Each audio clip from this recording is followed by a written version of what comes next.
আল্লাহর সঙ্গে সরাসরি কথা বলতে গিয়ে একবার তিনি আবেদন করলেন, আল্লাহ আমাকে আপনি একটি জিকির, একটি দোয়া শিখিয়ে দিন, যে জিকির, যে দোয়া আমি সব সময় পাঠ করব, সব সময় আমল করব। আল্লাহ সুবহানাহু ওয়া তাআলা তখন মূসা আলাইহিস সালামকে বললেন, কুল লা ইলাহা ইল্লাল্লাহ, হে মূসা আপনি লা ইলাহা ইল্লাল্লাহ এই দোয়াটি সবসময় পাঠ করবেন, এই জিকিরটি সবসময় পাঠ করবেন, এটা আপনাকে আমি দিলাম। মূসা আলাইহিস সালাম কিছুটা আশ্চর্যান্বিত হয়ে আল্লাহ সুবহানাহু ওয়া তাআলাকে বললেন, আল্লাহ লা ইলাহা ইল্লাল্লাহ এটা তো এমন একটি বাক্য, এমন একটি জিকির, এমন একটি দোয়া যেটা সকলেই বলে, সব মানুষই বলে। আমি তো আপনার কাছে স্পেশাল কোনো দোয়া চেয়েছিলাম, বিশেষ কোনো দোয়া চেয়েছিলাম।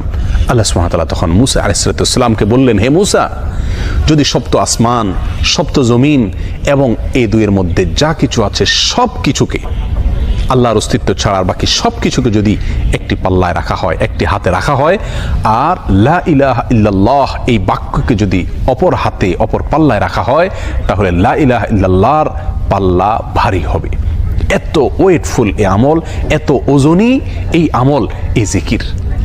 অর্থাৎ আল্লাহ সুবহানাহু ওয়া তাআলা মূসা আলাইহিস সালামকে যে বার্তা দিলেন সেটি হলো, লা ইলাহা ইল্লাল্লাহর চাইতে ওজনী, এর চাইতে ওয়েটফুল, এর চাইতে ভারী, এর চাইতে শ্রেষ্ঠ, এর চাইতে মর্যাদাপূর্ণ কোনো জিকির আল্লাহর জমিনে আর নাই।